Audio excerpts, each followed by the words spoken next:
Chapter 6: Designing the Platform, Architecture of a Learning Nation. 1. The blueprint on the whiteboard. In a glass-walled lab overlooking the Ottawa River, a design team sketches circles on a digital whiteboard. Each circle represents a layer of Canada's future open education ecosystem: people, content, technology, governance, culture. Their brief is simple but enormous. Build a digital space where every citizen can learn anything, anytime, at no cost, and make it feel as natural as scrolling social media. They call it Learn Canada, a working name but already a vision. 2. The guiding principles. Every great institution begins with a moral architecture. For Learn Canada, for design principles guide every decision. Open by default. All publicly funded educational materials, courses, textbooks, datasets, are released under open licenses, Creative Commons BYNC. Accessible to all. Content must be bilingual, mobile-first, disability-friendly, and downloadable for offline use in remote regions. Collaborative, not competitive. Learning thrives through cooperation. Users can mentor, co-create, and share resources freely, earning reputation points instead of grades. Ethical by design. No data sold, no ads shown, no algorithmic bias tolerated. Privacy and inclusivity are constitutional requirements. These principles transform a website into a civic space, a digital equivalent of a public park. 3. The platform spine.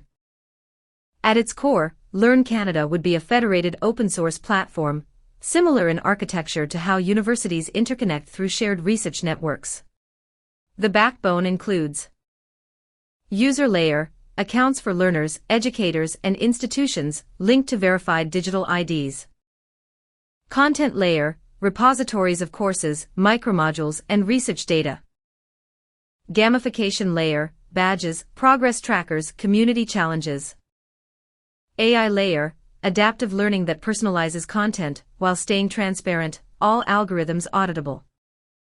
Credential layer, blockchain-secured certificates recognized nationally. Each layer operates independently yet communicates through open APIs, ensuring provinces and institutions can plug in their own systems without losing sovereignty. 4. The gamified interface. Learning must compete with entertainment. Borrowing from the psychology of successful apps, the interface would feel intuitive and rewarding. Quests instead of courses. XP points instead of grades. Collaborative challenges tied to real-world issues. Design a low-carbon neighborhood, map local biodiversity, code a public service app. Streaks and teams encourage persistence and community. Behind the fun lies pedagogy, short modules, 10 to 15 minutes, built around microlearning theory, each ending in an actionable task. The dopamine loop becomes the curiosity loop. 5. A content architecture. Canada already generates vast open educational resources, OER. The platform would curate and tag them into clear streams. They call it Learn Canada, a working name but already a vision. Stream. Focus. Contributor examples. Foundations. Literacy, numeracy, digital basics. CMEC, Athabasca University. Work and skills. Trades, green tech, AI, healthcare. Colleges, industry partners. Culture and languages. Indigenous, immigrant, bilingual content. Heritage Canada, Indigenous councils. Civic life. Law, history, ethics, environmental citizenship. CBC, NGOs. Innovation lab. Open research, citizen science. Universities, NRC, CSA. Curation teams ensure quality and cultural accuracy, while AI assists with translation and tagging. 6. Credentials and recognition. Each completed module grants microcredits logged in a learning passport, portable across provinces and recognized by employers. Accumulated badges can stack toward certificates, or diplomas accredited through partnerships with universities and colleges. Think of it as stackable learning, short bursts that build lifetime qualifications, faster, cheaper, and more responsive than traditional degrees. 7. Governance model. To avoid bureaucratic drift, Learn Canada's governance would mirror successful hybrid models such as the CBC or Canada Health Infoway. This multi-stakeholder structure keeps the system both accountable and agile. Body. Role. Federal Secretariat. Funding, infrastructure, international partnerships. Provincial Consortium. Curriculum adaptation, accreditation, local outreach. Advisory Council. Educators, Indigenous leaders, youth, industry, accessibility experts. Ethics and Data Board. Oversees privacy, AI transparency, inclusion audits. 8. Data ethics and security. All user data remain encrypted and owned by the learner. AI recommendations must be explainable, no black boxes. The system undergoes annual public audits similar to financial reports. Transparency is not an afterthought, it's constitutional. 9. Accessibility and the North. Learn Canada commits to universal reach. Courses downloadable for offline learning. Solar-powered learning kiosks in remote northern and Indigenous communities. Partnerships with SpaceX, Starlink and Telesat for broadband coverage. Multilingual interface supporting English, French, and at least a dozen Indigenous languages at launch. The goal is literal universality, no Canadian left offline. 10. Funding mechanisms. Annual operating cost is almost equal to $3 billion, as shown in Chapter 5, financed through reallocation of 10% of federal innovation subsidies. Matching funds from provinces optional. Corporate partnership tier, companies contribute content or internships in lieu of taxes. Public donation endowment, citizens can sponsor a learner as civic philanthropy. Because the content is digital, marginal cost per new user drops towards zero, scale produces savings. 11. Incentives and social integration. Learning earns tangible rewards. Tax credits for completed modules. Automatic recognition for professional development hours. Microgrants for learners who mentor others. Integrating the platform with LinkedIn and Service Canada creates instant visibility for employers, turning education into employment currency. 12. The role of educators. Teachers are not replaced but redeployed as mentors, curators, and content creators. The platform pays educators royalties for popular modules, giving them a new revenue stream while keeping content public. Union collaboration ensures fair standards and workload balance. Knowledge ceases to be a lecture, it becomes a conversation. 13. Cultural design, making learning cool. Marketing treats curiosity as status. National campaigns show celebrities, athletes, and everyday heroes sharing their learning streaks. Slogans like "Learn like a Canadian," "Brave," "Curious," "Connected." Social media challenges invite users to post what they've learned that week. Education becomes lifestyle branding, intellect as identity. 14. Continuous evaluation. Every year, the platform publishes an open learning impact report, number of active learners, completed modules, skill gaps closed, job placements facilitated. Independent economists assess ROI, data scientists study engagement. Feedback loops keep the system accountable and adaptive. 15. Closing argument. On the Ottawa whiteboard, the final line reads, "A nation that learns together never falls apart." The design team steps back, realizing the platform they're building is more than code. It's infrastructure for imagination, a digital institution that converts curiosity into capital and solidarity into software. Learn Canada would not replace universities or schools, it would amplify them, weaving every citizen into the same learning network. Like the transcontinental railway or universal healthcare, it would bind a vast country through shared access, turning distance into connection. The blueprint is drawn. The nation is ready to build. End of Chapter 6. Designing the Platform, Architecture of a Learning Nation. Chapter 7. Marketing the Mind, How to Make Learning the New National Sport. One of the billboard that changes everything. Imagine driving down the Trans-Canada Highway and seeing a billboard that reads, "Just learn something. Share it. #Learn like a Canadian." No tuition ads. No corporate logos. Just a face, maybe a firefighter, an artist, an elder, grinning because they finished a new microcourse that morning. That single image captures a revolution, education rebranded as cool, collective, and contagious. The marketing of knowledge has always been timid. We whisper about learning when we should shout it from every arena scoreboard. If consumer brands can turn sneakers into identity, surely a country can turn curiosity into culture.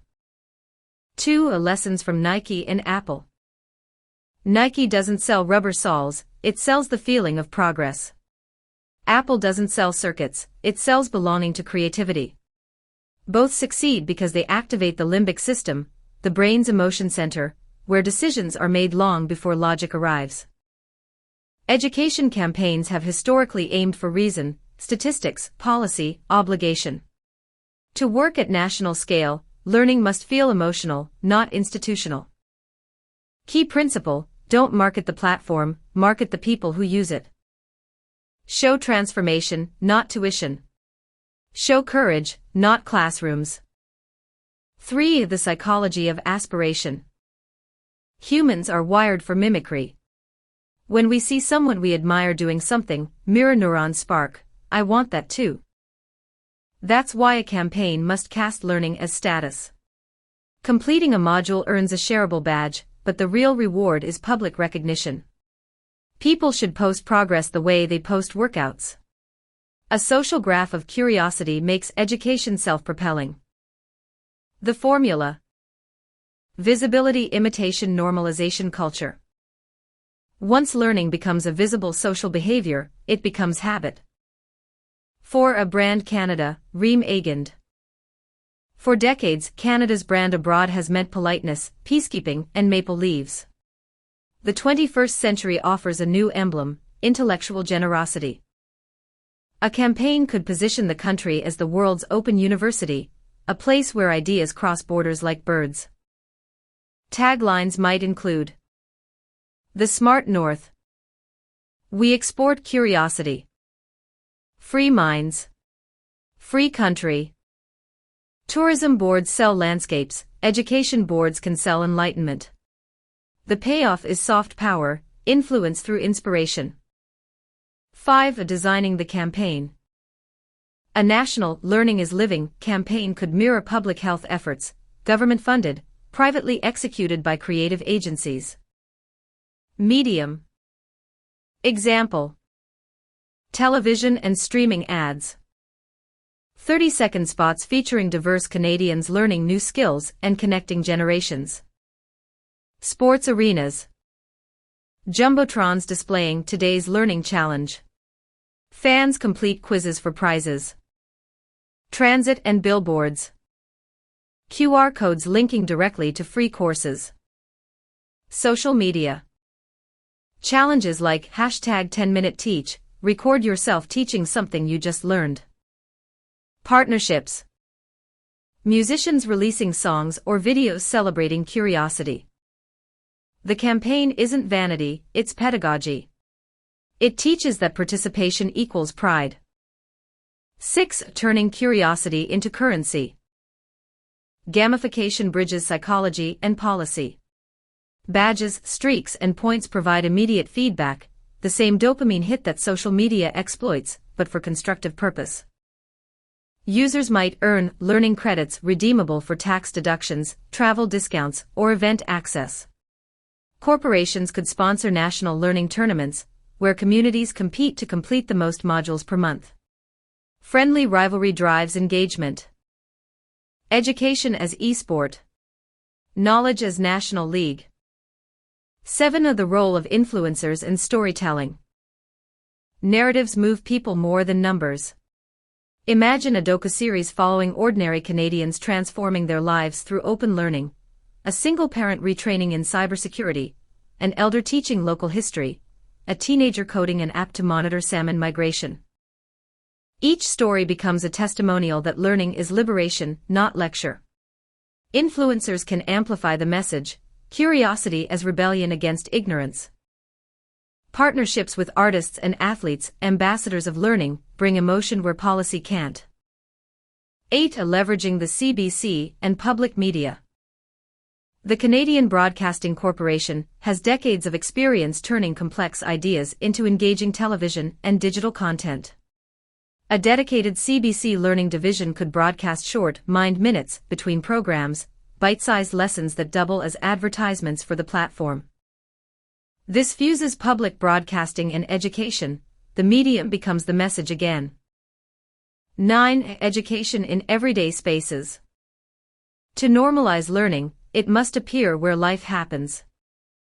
QR codes on coffee cups linking to daily microlessons. Library checkouts with integrated digital modules. Pop-up learning stations at festivals and farmers markets. Partnerships with NHL teams, the Reading Power Play or Goal for Growth campaigns. The goal: replace passive advertising with active discovery. 10. Youth as movement builders.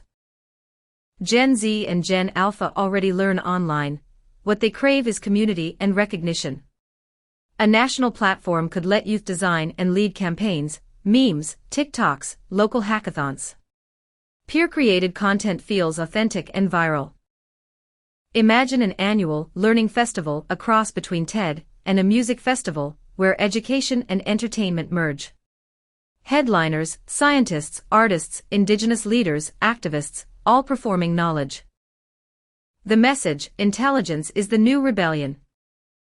11. Corporate allies. Smart corporations know educated consumers are loyal ones. Partner companies can sponsor learning challenges relevant to their industries: sustainability by clean tech firms, AI ethics by tech giants, trade skills by manufacturers. Sponsorship replaces advertising, brands align with purpose rather than product. Government ensures neutrality through transparent contracts. Capital funds culture instead of distraction. 12. The emotional core. Marketing succeeds when it touches emotion. For a learning campaign, that emotion is hope, the belief that knowledge changes fate. Every piece of communication must answer the same unspoken question: will this make my life and my children's lives better? When people feel that promise viscerally, they don't need convincing. They log in out of instinct. 13. Measuring success. Unlike conventional advertising, the ROI here is civic, not commercial. Metrics include platform enrollment and completion rates, media engagement statistics, increased literacy and skills survey results, and social sentiment tracking, learning as a trending topic. The real measure is behavioral. When Canadians talk about what they've learned as easily as what they've bought, the campaign has worked. 14. The philosophy of fun. Play has always been the hidden engine of learning. Anthropologists note that every culture's games teach strategy, cooperation, and fairness. Digital learning merely updates that instinct. When education feels like play, curiosity becomes muscle memory. That's the revolution, replacing guilt with joy, anxiety with discovery. If people associate learning with excitement, the system will sustain itself. 15. Closing argument. At the end of the first campaign season, imagine a new tradition, a National Learning Day, when Canadians post what they've learned that year. Streets fill with music and stories, every province connected through shared curiosity. On billboards, the campaign's closing line glows. We don't just live here. We learn here. In that sentence lies a redefinition of patriotism, not loyalty to land alone, but to enlightenment. If the 20th century's heroes built roads and rails, the 21st century's heroes will build understanding. Canada could become the first country to make education not a duty, but a desire, the national sport of the mind. End of Chapter 7. Marketing the Mind, How to Make Learning the New National Sport. Chapter 8. Education as Restitution, Knowledge as the New Public Dividend. 1 of the Hall and the Diploma. In a converted gymnasium in northern Manitoba, a crowd gathers for a graduation ceremony unlike any before it. The graduates range from 18 to 80, single parents, retirees, tradespeople, and new Canadians. Each holds a tablet instead of a scroll. On its screen glows the emblem of Learn Canada, the federal open education platform. As the local chief shakes hands with one graduate, he says quietly, "This is what they owe us, not money, but access." The audience applauds.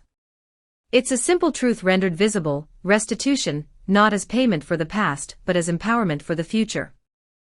2. The moral ledger. Every society keeps two ledgers, one of profit and one of fairness. For centuries, the first has been tallied meticulously while the second has been left vague, written in invisible ink. Yet every unbalanced account eventually demands settlement. In Canada, as in most of the developed world, immense private wealth rests on collective foundations: public infrastructure, unpaid labor, extracted resources, and knowledge created through publicly funded research. These inputs were rarely priced fairly or returned proportionately. Education is the most constructive way to settle that imbalance because it transforms restitution into regeneration. It gives back capacity instead of currency. 3 of the historical debts. 4 strands of unpaid contribution run through Canada's prosperity. Indigenous lands and knowledge. The nation's geography and resource wealth were made accessible through treaties often broken or misunderstood. Traditional ecological knowledge shaped early agriculture, forestry, and medicine, yet its stewards received neither recognition nor revenue. Unpaid and undervalued labor. Women's domestic work, caregiving, and community building formed an invisible GDP, estimated by the OECD, at over $570 billion annually in Canada. Migrant and immigrant labor. From the Chinese railway workers of the 1880s to today's agricultural and healthcare migrants, essential labor has often been compensated below its social value. Public research turned private profit. Taxpayer-funded discoveries in universities and labs have repeatedly been commercialized without returning dividends to the citizens who financed them. A knowledge dividend doesn't erase these histories, but it begins to balance their arithmetic. 4. Why education works where money divides. Cash-based reparations, while morally justified, often polarize politics and generate resentment. Education, by contrast, expands opportunity without exclusion. It multiplies rather than redistributes. When knowledge is given freely, no one's share diminishes. Economically, learning behaves like capital investment, non-inflationary, self-replicating, and infinitely renewable. A free open education system thus acts as restorative justice through growth. It returns value by increasing capability. Philosophically, it fulfills what John Rawls called the difference principle: inequalities are acceptable only if they benefit the least advantaged. Universal learning makes that principle operational. 5. Education as a social equalizer. Sociological data confirm that expanded access to education narrows income gaps faster than almost any fiscal policy. In the 1960s, U.S. programs like the GI Bill cut intergenerational poverty rates by 50% among beneficiaries. In Finland, free education from preschool to doctorate lifted the bottom quintile's literacy to near parity with the top within 2 decades. In Canada, every 1% increase in post-secondary completion corresponds to a 0.7% decline in Gini inequality.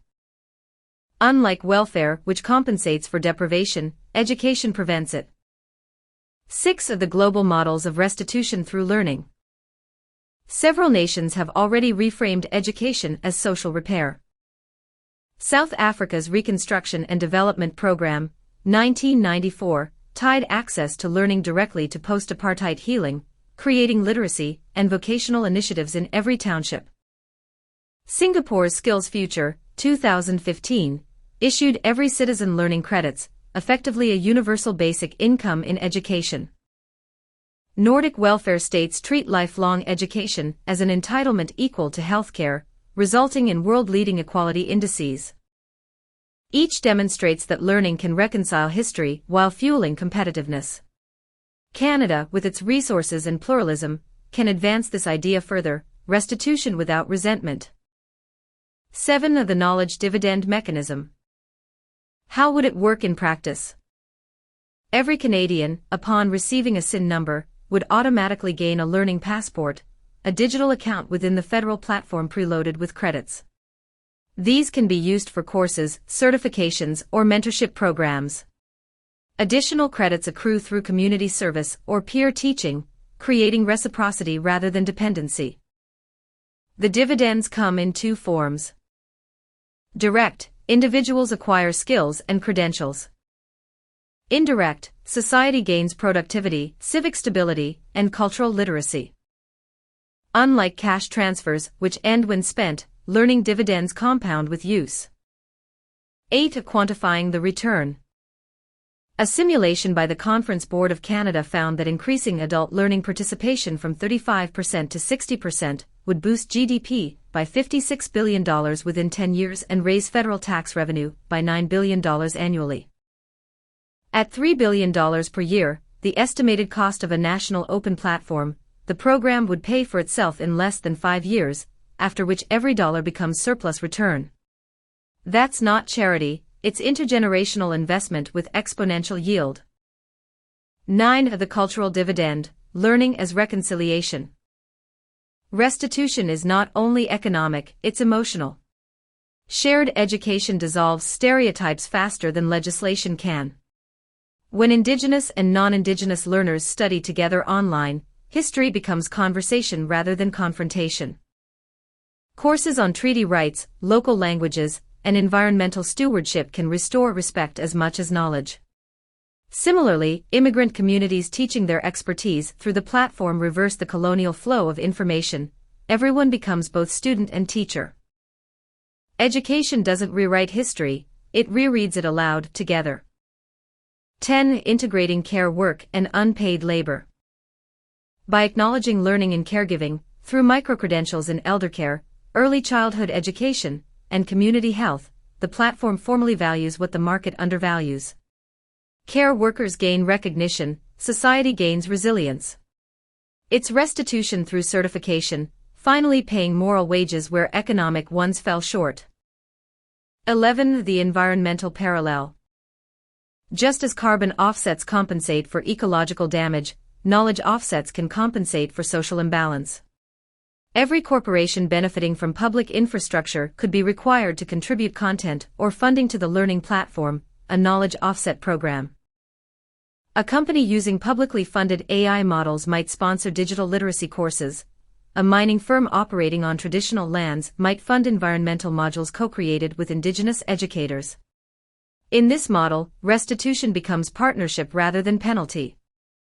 12. The emotional payoff.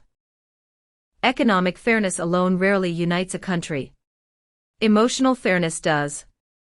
A citizen who feels the system invests in their mind experiences dignity, not dependence. When every learner receives the same invitation, "You are worth teaching," resentment erodes. As sociologist Pierre Bourdieu observed, education legitimizes hope. It signals that society believes in your potential. That signal, broadcast nationally, repairs trust. 13. Measuring fairness. The Fairness Constitution from Chapter 10 finds early application here. Metrics of success include reduction in regional and demographic education gaps, increases in literacy and employability among historically marginalized groups, growth in cross-cultural course participation, public trust indices and civic engagement rates. A fairness index tied to the platform's annual audit makes moral accounting measurable. 14. The JUBILEE revisited. In ancient jubilees, land was returned to balance power. In the 21st century, knowledge is the new land, the field where opportunity grows. To redistribute it is to honor the same principle in modern form, that no generation should own the future exclusively. Education as restitution is the digital age's clean slate decree. 15. Closing argument. Back in the community hall, the graduates lift their tablets for a group photo. Each represents a repaired equation, a life once limited by barriers now connected to the national mind. No check could equal that transformation. When a country funds open education as restitution, it doesn't apologize, it evolves. It turns history into horizon. It replaces guilt with growth and proves that fairness and prosperity are not opposites but synonyms. In this moral arithmetic, the dividends of justice are paid in knowledge, and the interest compounds forever. Chapter 9: Global Precedents, Learning Nations and What Canada Can Learn from Them. 1. The Classroom Without Borders. At a cafe in Helsinki, a grandmother completes an online AI course designed for citizens who had never coded before. In Singapore, a taxi driver uses government-issued Skills Future credits to take a digital marketing class between fares. In Kenya, a group of high school students collaborate with NASA scientists through open data portals to monitor drought patterns. None of these people are formally enrolled in universities, yet all are part of something profound: the quiet emergence of learning nations, countries that have made education not a phase of life but the framework of life itself. Their experiments are the laboratory in which Canada's own model can be refined. 2. The Nordic Pioneers, Finland and Denmark. Finland transformed from a post-war agrarian society into one of the world's most innovative economies within 2 generations, and it did so almost entirely through education. Key policies: free education from preschool to doctorate. Teacher as researcher model, educators hold master's degrees and design curricula collaboratively. Continuous adult learning, state-subsidized courses for workers over 40. Finland's open course Elements of AI, developed with the University of Helsinki and Reactor, became a global sensation. Offered free online in 25 languages, it trained over 1% of the Finnish population within its first 2 years. The program's goal wasn't to make everyone an engineer, but to make everyone AI literate, proof that civic understanding is national defense. Denmark complements this with its folk high school tradition, non-credentialed, residential schools for adults that emphasize philosophy, citizenship, and creativity. Funded publicly, they keep social cohesion high and populism low. Both countries illustrate that when learning is accessible and dignified, trust becomes the strongest currency. 3. Singapore, the Skills Future model. Tiny Singapore, lacking natural resources, decided decades ago that knowledge would be its gold. The government launched Skills Future in 2015, a national initiative giving every citizen aged 25 and older a learning account preloaded with credits for accredited courses. Credits refresh every 5 years. Results by 2023. Over 500,000 citizens trained in new digital skills. Employers reporting higher innovation and productivity. Public satisfaction with government policy exceeding 80%. The genius of Skills Future lies in its framing, not welfare but investment. Citizens aren't helped, they're trusted. Each credit says, "We believe you'll use this to grow." That psychological shift, confidence over charity, is the same ethos Canada could embody through Learn Canada's learning passports. 4. South Korea, the Knowledge Republic. In the 1960s, South Korea's per capita income was lower than Ghana's. Today it ranks among the richest nations, largely because of universal literacy and lifelong education. Through its EdgeNet platform and the Cyber Home learning system, the government provided free digital courses long before broadband became ubiquitous. Today, over 90% of households access online learning. Culturally, education is treated not as entitlement but as civic duty, a shared project of nation-building. Canada, with its high trust and digital capacity, can adopt that same mindset without the pressure cooker competition that plagues East Asian systems. 5. Estonia, digital citizenship. When Estonia regained independence in 1991, it had limited infrastructure but abundant will. The nation digitized governance, healthcare, and education from the ground up. Every citizen now has a digital ID, granting access to e-learning, voting, and healthcare services. The eCool platform connects teachers, parents, and students in real time. DigiComp ensures all adults receive basic digital skills training. Result: Estonia consistently ranks among the top in digital literacy and cybersecurity. For Canada, with similar population size and democratic values, Estonia offers a governance template: small, agile, transparent, secure. 6. Rwanda and the African leap. Rwanda's Smart Classroom initiative has equipped over 10,000 schools with digital labs and e-learning platforms, focusing on STEM and entrepreneurship. Supported by the African Development Bank, it treats digital inclusion as post-conflict reconstruction, a moral as well as economic necessity. The takeaway for Canada is humility and inspiration. Even nations with limited resources can prioritize open learning if the political will exists. The cost barrier is psychological, not financial. 7. The European Union, policy as platform. The EU's Digital Education Action Plan, 2021 to 2027, commits €60 billion to improving digital skills and open educational resources across member states. It recognizes education as a single market of ideas. Shared credential frameworks like Europass allow citizens to carry qualifications across borders. Canada's provinces already struggle with interprovincial credential transfer. A similar unified framework, perhaps called CanPass, would harmonize recognition, making learning truly portable from Halifax to Haida Gwaii. 8. New Zealand, the well-being lens. New Zealand's well-being budget treats education as both social policy and mental health strategy. Investment decisions weigh well-being outcomes alongside GDP. Their open online initiatives emphasize cultural inclusion, integrating Maori language and knowledge systems. This resonates deeply with Canada's reconciliation journey, valuing Indigenous epistemologies as national treasures, not footnotes. 9. Open universities and global MOOCs. The Open University, UK, founded in 1969, democratized distance education decades before the Internet. Today, over 2 million people have graduated from it, many first-generation learners. Its model, television lectures, mailed materials, now fully digital, proves that large-scale, low-cost learning can maintain quality. Global MOOCs, massive open online courses, like Coursera and edX have since extended that reach, offering free world-class content. Yet most remain commercial or limited by paywalls for certification. Canada's opportunity is to publicly own what the world has only privatized: truly free, accredited learning. 10. The common thread.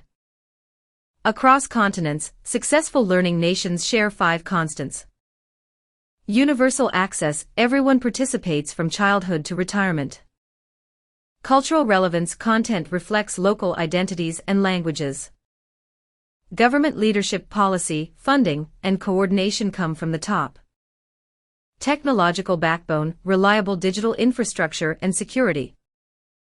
Narrative unity: a shared belief that education equals nationhood. Canada already possesses all 5 ingredients, it simply needs to assemble them into a single recipe. 11. Lessons for Canada. From Finland, invest in teachers as innovators. From Singapore, treat learning credits as national currency. From South Korea, build digital systems before crises demand them. From Estonia, secure and unify citizen digital identity. From New Zealand, embed cultural reconciliation into curriculum. If Canada synthesizes these lessons, it can evolve the concept from learning nation to learning confederation. 12. The diplomatic dividend. Leadership in open education carries soft power. A Canadian learning commons shared globally, through the Commonwealth, Francophonie, and Indigenous networks, would extend Canada's influence more gently and effectively than any trade deal. International students already contribute $22 billion annually to the Canadian economy. Opening digital access globally would amplify this goodwill, positioning the country as the world's teacher and collaborator. 13. Why Canada can surpass them all. Unlike many nations, Canada's political culture already balances federal and provincial governance. Its bilingualism trains citizens in cognitive flexibility. Its geography demands innovation in connectivity. Its public trust in science and institutions remains high. Add the Learn Canada platform and the national marketing campaign described earlier, and the conditions converge for something unprecedented, a country that exports knowledge as its signature resource. 14. The ethical edge. There's also an ethical urgency. In a global information economy, withholding knowledge is a form of inequality. As digital divides widen, nations that share education become stabilizers in a volatile world. Canada, long a peacekeeping nation, can now be a peace-teaching nation, using information, not arms, to strengthen global security. 15. Closing argument. The grandmother in Helsinki, the taxi driver in Singapore, the students in Kenya, all are prototypes of what humanity can be when knowledge flows freely. Each nation has built part of the puzzle. Canada's opportunity is to assemble them into a single, scalable model, a federation of fairness where curiosity is currency. If the 19th century belonged to industrial empires and the 20th to military alliances, the 21st belongs to learning nations, and Canada is uniquely prepared to lead them. The map is drawn. The classroom is the planet. The bell has already rung. End of Chapter 9. Global Precedents, Learning Nations and What Canada Can Learn from Them. Chapter 10. Blueprint for Implementation, Governance, Education, Technology, Economy. 1. From Vision to Operating Manual. Every revolution that lasts begins with paperwork. The Magna Carta had parchment. Medicare had legislation. The Internet had protocols. The learning nation will have a blueprint for implementation, a set of policies, partnerships, and platforms that make enlightenment executable. This chapter lays out that architecture in practical terms: who runs it, how it's funded, how success is measured, and how the benefits ripple through the economy. 2. The 4 pillars. The blueprint rests on 4 interlocking pillars. Pillar. Purpose. Governance. Establishes accountability, participation, and ethical oversight. Education. Defines content pipelines, credentials, and pedagogy. Technology. Builds the infrastructure for scale, privacy, and personalization. Economy. Ensures sustainable funding and measures return on investment. 3. Of Pillar 1, Governance, the architecture of accountability. A. The Federal Secretariat. A new agency, the National Learning Commons Authority, NLCA, operates under the joint oversight of the Ministries of Innovation, Education, and Indigenous Services. Its tasks: maintain the Learn Canada platform, distribute funding to provinces and content partners, publish annual learning reports. B. The Provincial Consortium. Each province establishes a learning council, linking universities, colleges, and Indigenous educational authorities. Councils adapt national curricula to local needs while maintaining federal standards. C. The Public Senate of Learners. An elected body of 50 citizens representing regions, age groups, and communities advises on platform design and content priorities. This keeps policy grounded in lived experience. D. The Ethics and Data Board. Modeled after privacy commissioners, it audits AI transparency, data use, accessibility, and bias. Every algorithm and dataset used in Learn Canada must be publicly documented. This governance model ensures the system belongs to the people it serves. 4. Pillar 2, Education, Content, Credentials, and Continuity. A. National Curriculum Framework. A federal open license library, Creative Commons BYNC, containing modular courses across 5 domains: foundational, vocational, cultural, civic, and innovation. B. Stackable credentials. Each completed module grants digital badges that accumulate into microdegrees recognized across Canada. A national body, the Canadian Open Credentialing Council, validates equivalency. C. Teacher empowerment. Educators receive royalties and recognition for content creation. Public grants fund curriculum co-designed with Indigenous and marginalized communities. D. Integration with K-12 and post-secondary. The platform supplements, not replaces, traditional schooling.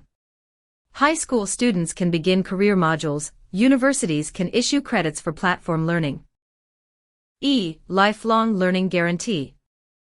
Every adult Canadian is entitled to free access and 200 learning credits annually, renewable every year. 5. Pillar 3, Technology building the digital spine. A. Infrastructure. Hosted on Canadian sovereign cloud servers for data security. Redundant regional data centers to ensure uptime and disaster resilience. Integration with national digital ID systems, like My Service Canada. B. Platform design. Built open source, based on frameworks like Moodle, Drupal, or custom Canadian code. Accessible on mobile, tablet, and desktop with downloadable offline packs for remote regions. C. AI and personalization. Ethically governed algorithms suggest learning paths, track progress, and offer adaptive feedback, always explainable and user-controlled. D. Interoperability. Open APIs allow provincial education systems, private companies, and international partners to connect securely. E. Accessibility and multilingual interface. Support for English, French, and the most widely spoken Indigenous languages, with auto-translation features for immigrant communities. 6. Pillar 4, Economy funding, incentives, and measurement. A. Funding structure. Base budget, $3 billion annually, 0.1% of GDP. Source, 10% of innovation subsidies redirected. Matching funds, optional provincial co-investment. Corporate knowledge offsets, firms benefiting from public R&D contribute course content or funding. B. Incentives for participation. Tax deductions for course completion. Federal microgrants for mentoring or community teaching. Employers receive payroll credits for employee learning time. C. Fiscal oversight. The Auditor General reviews annual spending and performance outcomes. All reports are public. D. Measuring return on learning, ROL. Metrics include literacy and digital skill improvements, OECD scale.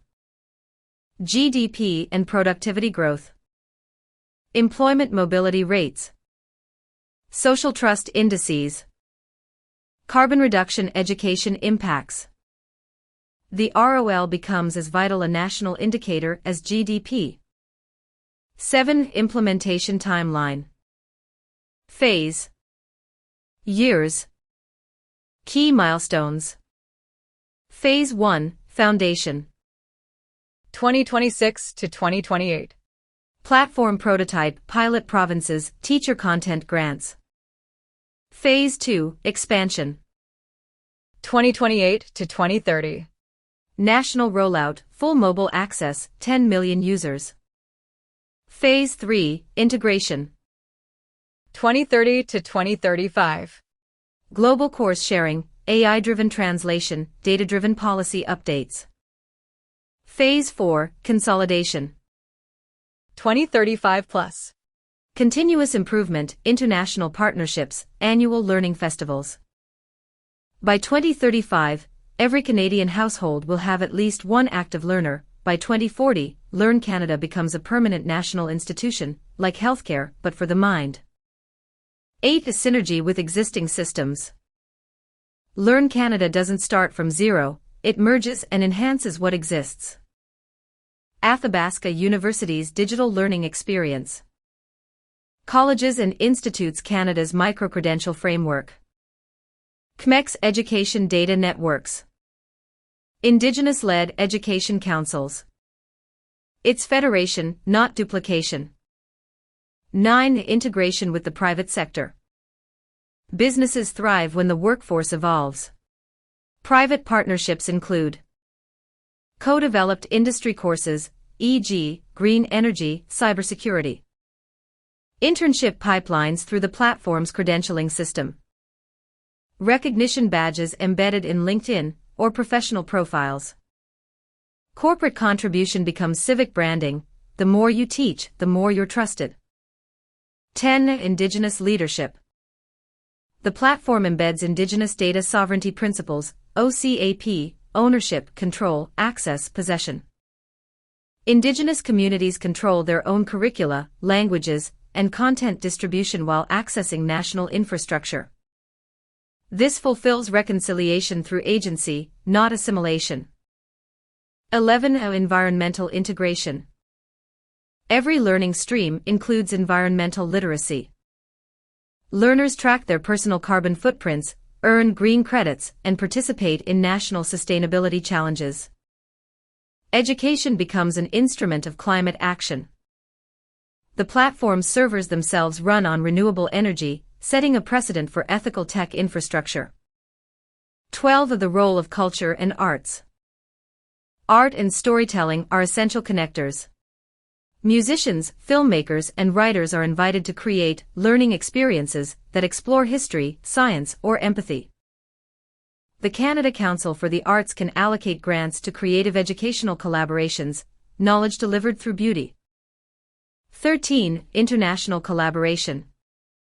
Learn Canada can connect with global initiatives, UNESCO's Open Educational Resources Network, the Commonwealth of Learning, headquartered in Vancouver, and the OECD's lifelong learning programs. This transforms Canada's domestic policy into foreign policy through knowledge, soft power by sharing education. 14. Crisis response capability. During crises, pandemics, wildfires, recessions, the platform acts as national resilience infrastructure. Emergency upskilling. Real-time public information channels. Mental health learning modules. Education becomes both prevention and response. 15. Closing argument. Blueprints are promises drawn in ink. This one promises a country where access to learning is as basic as access to water. Governance supplies the trust, education the content, technology the reach, and economy the fuel. Together they form the operating system of a learning nation. Future historians may one day say that this was the moment Canada stopped managing the future and started teaching it.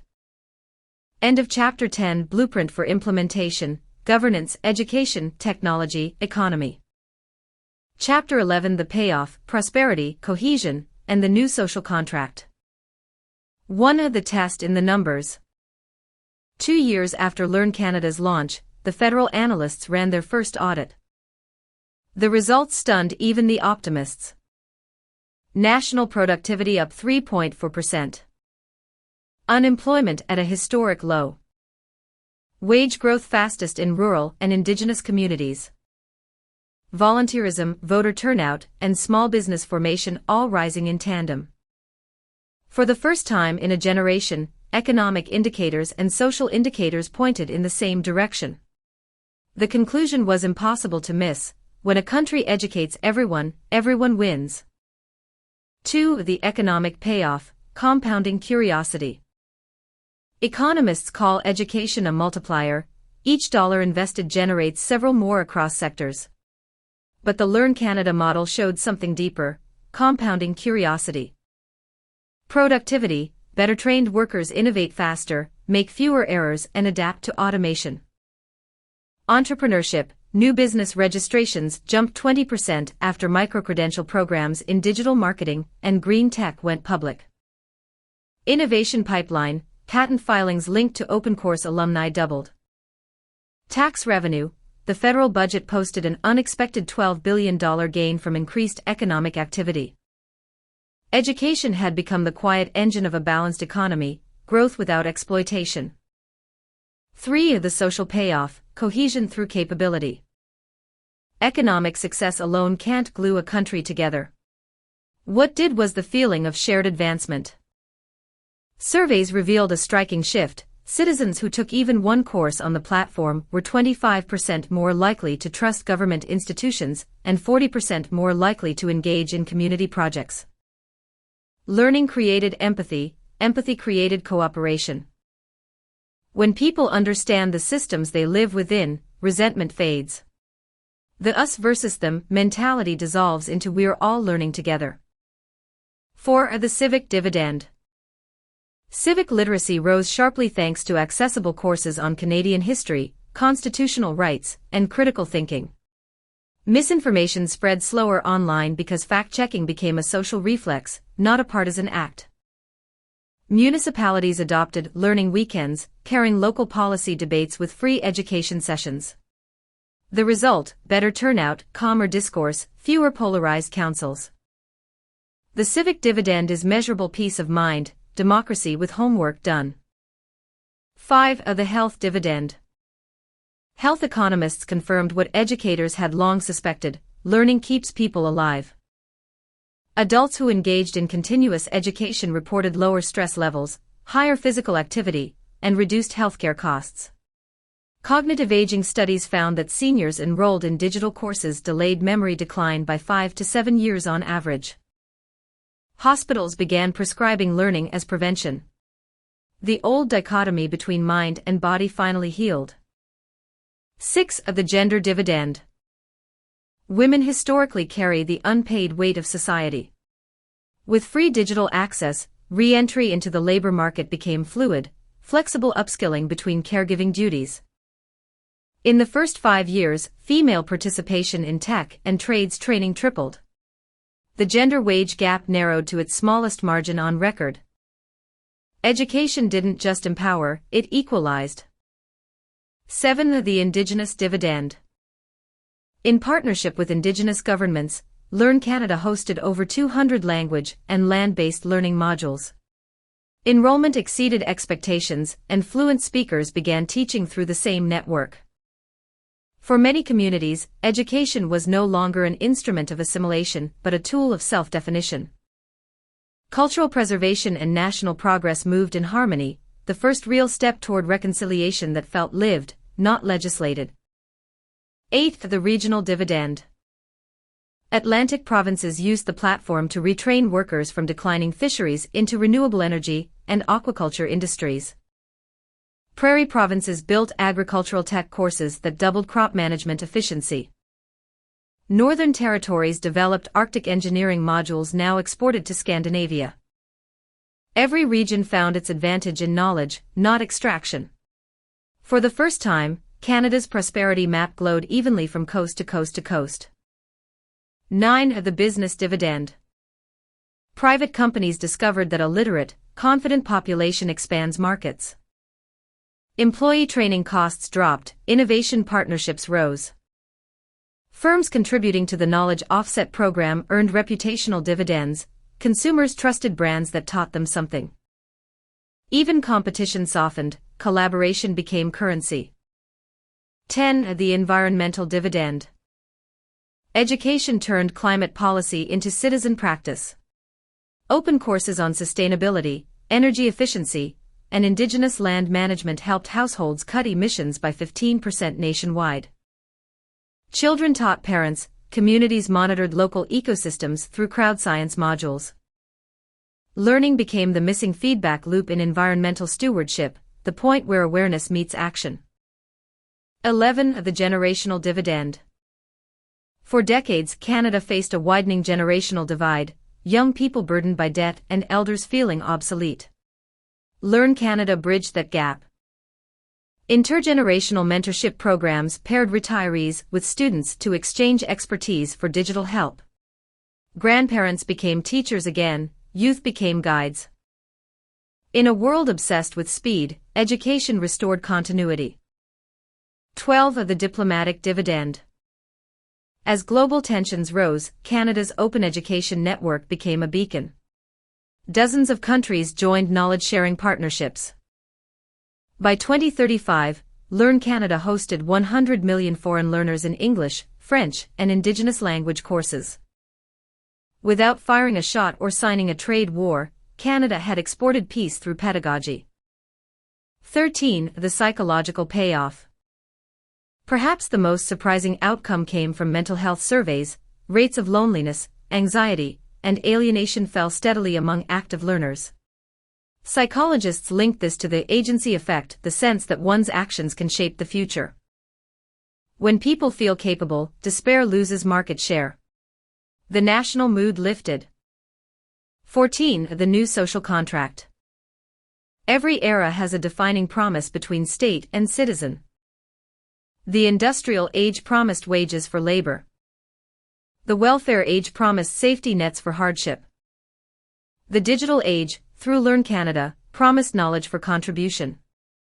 In this contract, citizenship means curiosity, taxes by not just security but opportunity, equality measures not how much wealth one holds but how easily one can learn.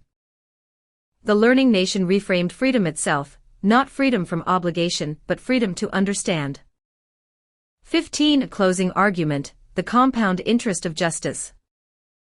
Standing in Parliament, the Prime Minister summarized it best. We found the one investment that pays moral and monetary dividends at once. Every hour a Canadian spends learning adds to our GDP, our democracy, and our decency. The applause that followed wasn't partisan, it was proud. Because behind every statistic stood a human story, a grandmother coding again, a miner retraining for clean tech, a newcomer mastering both English and empathy. That's the true payoff of